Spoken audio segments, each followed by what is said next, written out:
আসসালামু আলাইকুম সুপ্রিয় শিক্ষার্থী বন্ধুগণ, আজকে আমরা এইচএসসি 2021 পরীক্ষার্থীদের চতুর্থ সপ্তাহের হিসাব বিজ্ঞান অ্যাসাইনমেন্ট নিয়ে আলোচনা করব। তো চতুর্থ সপ্তাহে তোমাদের হিসাব বিজ্ঞান প্রথম পত্রের তৃতীয় অধ্যায় থেকে এইবার আলোচনা করা হয়েছে। তো তৃতীয় অধ্যায় আমরা জানি ব্যাংক সমন্বয় বিবরণী রয়েছে। তো অ্যাজ ইউজুয়াল ব্যাংক সমন্বয় বিবরণী থেকে ম্যাথ দিয়েছে এবং ব্যাংক সমন্বয় বিবরণী থেকে কিছু থিওরিও দিয়েছে।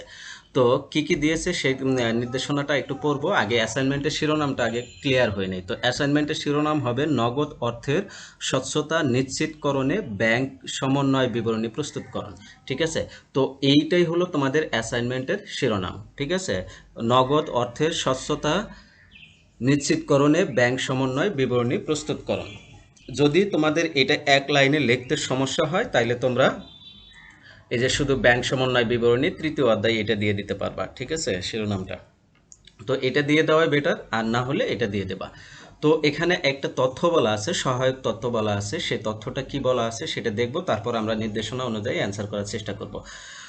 দেখো বলা আছে 2021 সালে 30 জুন তারিখে সবুজ ট্রেডার্সের নগদান বই এবং ব্যাংক জমা উদ্বৃত্তের মধ্যে গরমিল পরিলক্ষিত হয়। নিম্নে এই সংক্রান্ত প্রয়োজনীয় তথ্য উপস্থাপন করা হলো। তো প্রয়োজনীয় কি তথ্য উপস্থাপন করা হয়েছে সেটা একটু দেখে নিই। নগদান বই অনুযায়ী ব্যাংক জমার পরিমাণ 60,000 টাকা। তাই নগদান বই অনুযায়ী ব্যাংক জমাতিরিক্তের পরিমাণ কত? 60,000 টাকা। ব্যাংক জমাতিরিক্তের পরিমাণ বলছে, কিন্তু তার মানে কি তোমরা ব্যাংক সমন্বয় বিবরণী করলে ব্যাংক নগদান বইতে যে হিসাবগুলো ক্রেডিট হওয়ার কথা সেটা এখানে যোগ হবে, আর নগদান বইতে যে হিসাবগুলো ডেবিট হওয়ার কথা সেটা এখানে বিয়োগ হবে। বুঝতে পারছো? তো দেখো 2 নম্বর এন্ট্রিটা বলা আছে যে 15,000 টাকা ও 20,000 টাকা দুটি ইস্যুকৃত চেকের মধ্যে দ্বিতীয় চেকটি 30 জুনের মধ্যে পরিশোধের জন্য ব্যাংকে উপস্থাপিত হয়নি। তাইলে দ্বিতীয় চেক, এই যে 20,000 টাকার যে চেকটা, এটা হলো দ্বিতীয় চেক। এটি এখনো তুমি যেহেতু ব্যাংকে ইস্যু ইস্যু করে দিছো, যে ইস্যু করছো ব্যাংকে, পাওনাদার তোমার অ্যাকাউন্টে থেকে টাকা উত্তোলন করে নেবে, কিন্তু পাওনাদার তোমার সেই 20,000 টাকার চেকটা এখনো ব্যাংকে জমা দেয় না, টাকাটা উত্তোলন করে নাই। তার মানে কি তোমার নগদান বইতে কিন্তু এই টাকাটা বা ব্যাংকে তোমার এই টাকাটা রয়ে গেছে। তুমি যখন চেক ইস্যু করছিলে তখন তোমার নগদান বইতে কি করেছিলে? ক্রেডিট করেছিলে, কিন্তু এখন এটা আবার ডেবিট করতে হবে। তাহলে তোমার নগদান বইতে ডেবিট মানে এটা বিয়োগের ঘরে যাবে। বুঝতে পারছো? যেহেতু ব্যাংক জমাতিরিক্ত দিয়ে শুরু হয়েছে। এরপর 3 নম্বর এন্ট্রিটা বলা আছে 10,000 টাকা ও 9,000 টাকার দুটি চেক আদায়ের জন্য ব্যাংকে জমা দেওয়া হয়েছিল। তাইলে 10,000 টাকার এবং 9,000 টাকার দুটি চেক। তো কি বলছে দেখো, 30 জুনের মধ্যে প্রথম চেকটি ব্যাংক কর্তৃক আদায় হয়নি। তাহলে প্রথম চেক কত? 10,000 টাকা। এই 10,000 টাকার চেক এখনো ব্যাংক আদায় করতে পারেনি। তাহলে তুমি যখন ব্যাংকে চেক জমা দিছো তখন তোমার নগদান বইতে ডেবিট করেছিলে, যেহেতু ব্যাংক এখনো আদায় করতে পারেনি তার মানে কি তোমার ব্যাংকে অ্যাকাউন্টে টাকা অ্যাড হয় নাই, কিন্তু তুমি নগদান বইতে অলরেডি অ্যাড করে দিছো। তাহলে এটা কি আবার কি করতে হবে? কমাইতে হবে। তো কমাইতে হবে মানে ক্রেডিট করতে হবে। তো এইটা যেহেতু ক্রেডিট করতে হবে তাহলে এটা যোগের ঘরে যাবে। বুঝতে পারছো? তো এই 10,000 টাকা কিন্তু যোগের ঘরে যাবে। এরপর 4 নম্বর এন্ট্রিটা বলা আছে ব্যাংক কর্তৃক লভ্যাংশ আদায় 5,000 টাকা নগদান বইতে লেখা হয়নি। নগদান বইতে লেখা হয়নি এটা কিন্তু বলে দিছে, এই জিনিসটা একটু মাথায় রেখো। এখানে নগদান বইতে যেগুলো লেখা হয়নি সেগুলো যাবে দা চাবে। তো এটা নগদান বইতে লেখা হয়নি, তাহলে ব্যাংক তোমার লভ্যাংশ আদায় করছে, তাহলে তোমার টাকা অ্যাকাউন্টে টাকা অ্যাড হয়েছে, যোগ হয়েছে। তাহলে নগদান বইতে কি করতে হবে? তোমার ব্যাংকে টাকা পারলে নগদান বইতে ডেবিট করো, তাই না? তাহলে এটা নগদান বইতে ডেবিট করতে হবে। তো নগদান বইতে ডেবিট করতে হবে মানে তোমার ব্যাংক সমন্বয় বিবরণীতে বিয়োগের ঘরে যাবে। এরপর 5 নম্বর এন্ট্রি বলা আছে প্রদেয় হিসাবে 10,000 টাকা ব্যাংক কর্তৃক পরিশোধিত হয়েছে যা নগদান বইতে লেখা হয়নি। তাহলে প্রদেয় হিসাবের 10,000 টাকা ব্যাংক কর্তৃক পরিশোধ করছে যা নগদান বইতে লেখা হয়নি, এটাও কিন্তু নগদান বইতে লেখা হয়নি, এরকম একটা আইটেম। ঠিক আছে, তো এইটা জেনে রেখো। তারপরে বলা আছে যে 10,000 টাকা প্রদেয় হিসাবকে, প্রদেয় হিসাব মানে পাওনাদারকে পরিশোধ করে দিয়েছে 10,000 টাকা। তার মানে তোমার অ্যাকাউন্ট থেকে 10,000 টাকা কমে গেছে।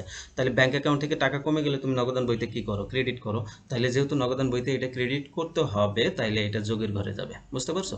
এরপর 6 নম্বর এন্ট্রিতে বলা আছে প্রাপ্য হিসাবের নিকট থেকে প্রাপ্ত 2,000 টাকার একখানা চেক নগদান বইতে ভুলে 2বার ক্রেডিট করা হয়েছে, অথচ ব্যাংক বিবরণীতে যথারীতি ক্রেডিট করা হয়েছে। তাহলে এইবার খেয়াল করে দেখো এখানে যে কাজটা করছো, যে প্রাপ্য হিসাবের কাছ থেকে একটা চেক পাইছো, এই চেক পাইলে তোমার কি করা উচিত ছিল? নগদান বইতে ডেবিট করা উচিত ছিল, কিন্তু তুমি সেটা ডেবিট না করে ভুল করে ক্রেডিট পাশে দুইবার লিখছো। তার মানে কি, তুমি ক্রেডিট পাশে যে দুইবার লিখছো এই দুইটা ভুল, আর তুমি ডেবিট পাশে লেখো নাই এর জন্য একটা ভুল, তার মানে তিনটা ভুল হয়েছে। এই 2000 টাকা তোমার তিনবার ভুল হয়ে গেছে। তার মানে কি 2000 গুণন 2000 গুণন 2000 যোগ 2000 যোগ 2000 সমান 6000 টাকা হবে। এখানে 6000 টাকা গরমিল হয়ে গেছে, কিন্তু বুঝতে পারছো? তাইলে যেহেতু এটা ক্রেডিট পাশে দুইবার ভুল করে লিখছো, এটা অবশ্যই কি করতে হবে, ডেবিট পাশে লিখতে হবে। তো ডেবিট পাশে একবার লেখো নাই, এর জন্য 2000 টাকা কম আছে, আর ক্রেডিট পাশে 4000 টাকা বেশি লিখছিলা। তো এই যে এই 4000 টাকা কমাইতে হবে, আর এই 2000 টাকা কমাইতে হবে, করতে হবে। তাহলে তোমার 6000 টাকা হবে, কিন্তু এটা যখন তুমি ডেবিট করবে এটা 6000 টাকা হবে। তো ডেবিট মানে কি, বিয়োগের ঘরে যাবে। ব্যাংক জমাতিরিক্ত সুদ 5000 টাকা নগদান বইতে লেখা হয়নি। ব্যাংক জমাতিরিক্ত সুদ মানে কি, ব্যাংকের থেকে টাকা কেটে যাবে, ব্যাংক অ্যাকাউন্ট থেকে টাকা কাটবে, তার মানে তোমার নগদান বইতে ক্রেডিট করতে হবে।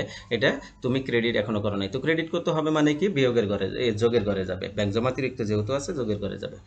তাহলে এখন আমরা নির্দেশনাগুলো দেখব। তো নির্দেশনা কি বলা আছে, যে ব্যাংক সমন্বয় বিবরণী তৈরি করার উদ্দেশ্য বর্ণনা করো। তো ব্যাংক সমন্বয় বিবরণী তৈরি করার উদ্দেশ্য বর্ণনা করা আছে, করছে। এখানে বলছে যে ব্যাংক সমন্বয় বিবরণী উদ্দেশ্য তৈরি করা, এটা যদি 4টি উদ্দেশ্য সঠিকভাবে বর্ণনা করতে পারো তাহলে 4 মার্ক পাবা। মানে 4টা উদ্দেশ্য যদি তুমি সঠিকভাবে বর্ণনা করো তাহলে সর্বোচ্চ মার্ক পাবা। কিন্তু আমি তোমাদের সুবিধার্থে, যেন সবারই একই আনসার না হয়, সেই সুবিধার্থে আমি 4-এরও অনেক বেশি 8টা উদ্দেশ্য আলোচনা করেছি। তোমার 8টা উদ্দেশ্যের মধ্যে যে কোনো 4টা উদ্দেশ্য যেগুলো ভালো লাগে সেগুলো অ্যান্সার করবা। তো কি কি দিয়েছি আমি একটু দেখি।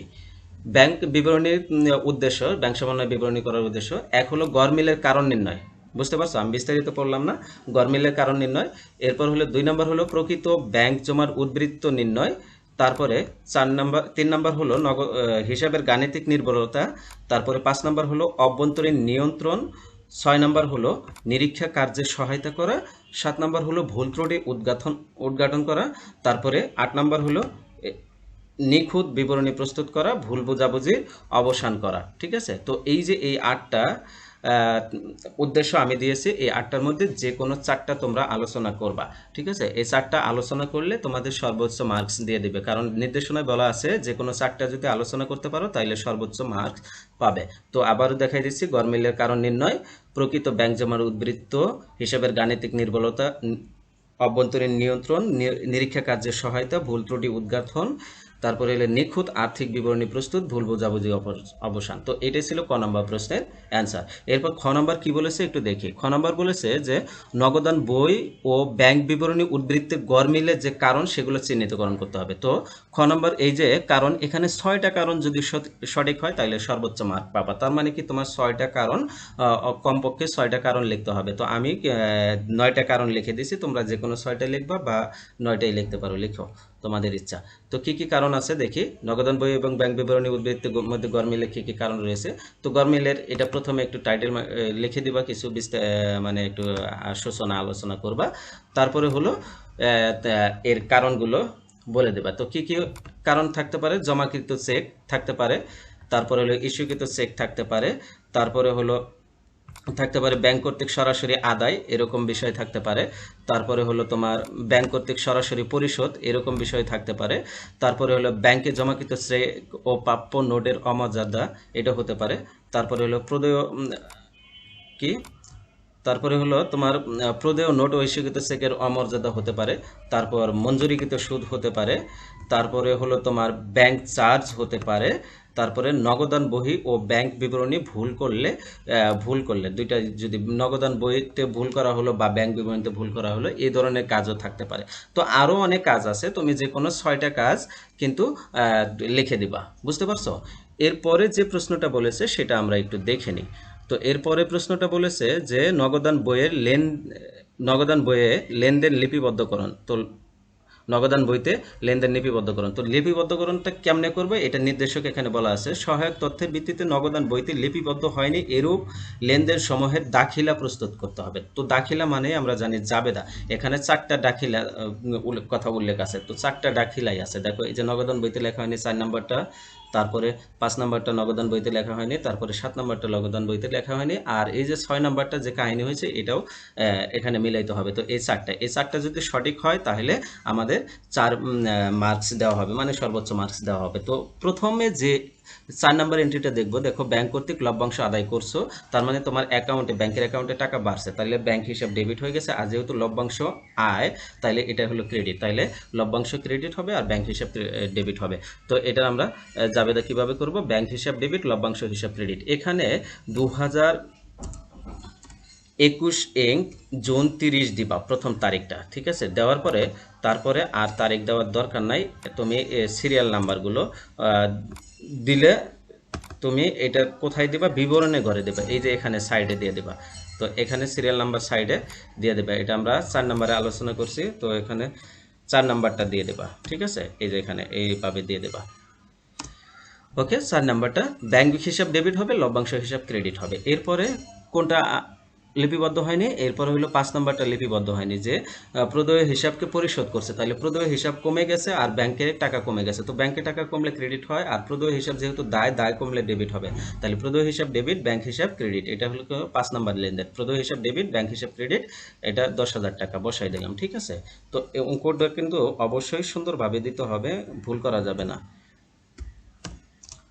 তাহলে প্রদেয় হিসাব ডেবিট, ব্যাংক হিসাব ক্রেডিট, 10,000 টাকা দিয়ে দিলাম। এরপরে যে লেনদেনটা বলা আছে সেটা হলো, দেখো প্রাপ্য হিসাবের নিকট থেকে প্রাপ্ত 2,000 টাকার একখানা চেক নগদান বইতে ভুলে ক্রেডিট করা হয়েছে। আচ্ছা, ভুলে ক্রেডিট করা হয়েছে সেটা পরে দেখতেছি আমরা, ভুলের বিষয়টা আমরা পরে দেখতেছি, কিন্তু আমরা ডেবিট করতে হবে। এই ডেবিটে যে প্রাপ্য হিসাবে টাকাটা ডেবিট করতে হবে, এই ডেবিটটা করি নাই, এটা আমাদের নগদান বই থেকে মিসিং পড়ে গেছে, এই ডেবিটটা আগে করতে হবে। তাহলে প্রাপ্য হিসাব ডেবিট, সরি ব্যাংক হিসাব ডেবিট, প্রাপ্য হিসাব ক্রেডিট 2,000 টাকা। এটা কত তারিখ, 6 নাম্বারটা, ঠিক আছে, এটা 6 নাম্বার আমরা এইখানে দিয়ে দেব।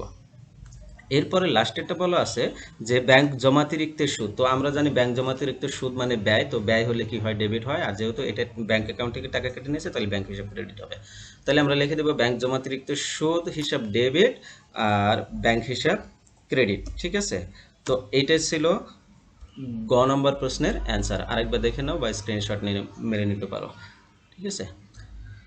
এরপরে দেখো ঘ নম্বর প্রশ্নটা কি বলেছে। ঘ নম্বর প্রশ্ন বলেছে যে ব্যাংক সমন্বয় বিবরণী প্রস্তুতকরণ। তো ব্যাংক সমন্বয় বিবরণী প্রস্তুতকরণটা কিভাবে বলেছে, সহায়ক তথ্যের ভিত্তিতে ব্যাংক সমন্বয় বিবরণী প্রস্তুতকরণ। এটা বলা আছে যে যথাযথভাবে ব্যাংক সমন্বয় বিবরণী প্রস্তুত করা হলে সর্বোচ্চ মার্কস দেওয়া হবে, মানে কোথাও যদি ভুল না থাকে তাইলে সর্বোচ্চ মার্কস দেওয়া হবে, আর কোথাও যদি কোনো ভুল থাকে তাইলে ভুলের পার্সেন্টেজ অনুযায়ী তোমাদের মার্কস দেওয়া হবে, ঠিক আছে, একবারে কেটে দেবে না। তো আমরা প্রথমে কি করব, ব্যাংক সমন্বয় বিবরণী প্রস্তুত করার জন্য বিবরণ টাকা ঘর কেটে নেব, তারপরে প্রথমে নগদান বই মোতাবেক ব্যাংক জমাতিরিক্ত 60,000 টাকা লিখে নেব, এরপরে যোগ করব। তো যোগে কি কি আছে আমি আর বিস্তারিত আলোচনা করলাম না, কারণ আমি কিন্তু তখন পড়ার সময় বিস্তারিত বলে দিছি। তো 3 নাম্বার এন্ট্রিটা প্রথমে যোগে আসবে যে ব্যাংক জমাকৃত চেক ব্যাংক কর্তৃক আদায় হয়নি। এরপর 5 নাম্বার এন্ট্রি আসবে যোগে ব্যাংক কর্তৃক পাওনাদারকে পরিশোধ 10,000 টাকা, এটা আসবে। এরপর 7 নাম্বার এন্ট্রিটা আসবে ব্যাংক জমাতিরিক্তের সুদ 5,000 টাকা। তো এই তিনটা যোগ করলে 10,000 আর 5,000 যোগ করলে কত হবে, 25,000। তো 60,000-এর সাথে 25,000 যোগ করলে কত হয়, 85,000, ঠিক আছে। এরপর বিয়োগের ঘরে প্রথম 2 নাম্বার এন্ট্রিটা আসবে। 2 নাম্বার এন্ট্রিটা হলো ইস্যুকৃত চেক ব্যাংক কর্তৃক ইস্যুকৃত চেক পরিশোধের জন্য ব্যাংকে উপস্থাপিত হয়নি, ঠিক আছে, 20,000 টাকা। এরপর হলো 4 নাম্বার এন্ট্রিটা আসবে। 4 নাম্বার এন্ট্রি ছিল ব্যাংক কর্তৃক লভ্যাংশ আদায় 5,000 টাকা, এটা আসবে। এরপর হলো তোমার এটা হলো 6 নাম্বার এন্ট্রি। এটা কত নাম্বার এন্ট্রি, 6 নাম্বার। তো এই 6 নাম্বার এন্ট্রিটা নিয়েই কিন্তু আমি এতবার কথা বলতেছিলাম যে 2বার ক্রেডিট পাশে লেখা হয়েছে ভুল করে, ঠিক আছে। তাহলে 2বার ক্রেডিট পাশে যে 2বার 2,000 4,000 টাকা বেশি লিখছে, এটা কি করতে হবে, ডেবিট করতে হবে 4,000 টাকা। আবার ডেবিটে 2,000 টাকা লেখার কথা ছিল সেটাও লেখা হয়নি, তার মানে কি ডেবিটে এমনি 2,000 টাকা কম আর ক্রেডিট পাশে আরও 4,000 টাকা বেশি করছে। তাইলে এই ডেবিটে 2,000 টাকা কম আর ক্রেডিট পাশে 4,000 টাকা বেশি, এই দুইটা মিলে কত হবে, 6,000 টাকা হবে। এই জন্য 2,000 গুণন 3 দেওয়া হয়েছে, এখানে 6,000 টাকা হবে। এই টাকাটা কিন্তু অনেকেই ভুল করবা, এখানে ভুল করা যাবে না, এটা 6,000 টাকাই হবে, কোনো প্রকার কনফিউশন নাই, ঠিক আছে। তো এখানে 20,000 5,000 আর 6,000 টাকা যোগ করলে কত হবে? 31,000 টাকা। তো 85,000 থেকে 31,000 টাকা মাইনাস করলে কত হয়? 54,000 টাকা। এই 54,000 টাকাই হলো ব্যাংক বিবরণী অনুযায়ী ব্যাংক জমাতিরিক্ত। ঠিক আছে? তো এইটাই ছিল তোমাদের অ্যাসাইনমেন্টের আলোচনার বিষয়। আশা রাখি তোমরা বুঝতে পারছো আর তোমরা সবাই ভালো মার্কস পাও সেই প্রত্যাশা রেখে আজকে এ পর্যন্তই শেষ। ঠিক আছে, সবাই ভালো থাকো। আল্লাহ হাফেজ।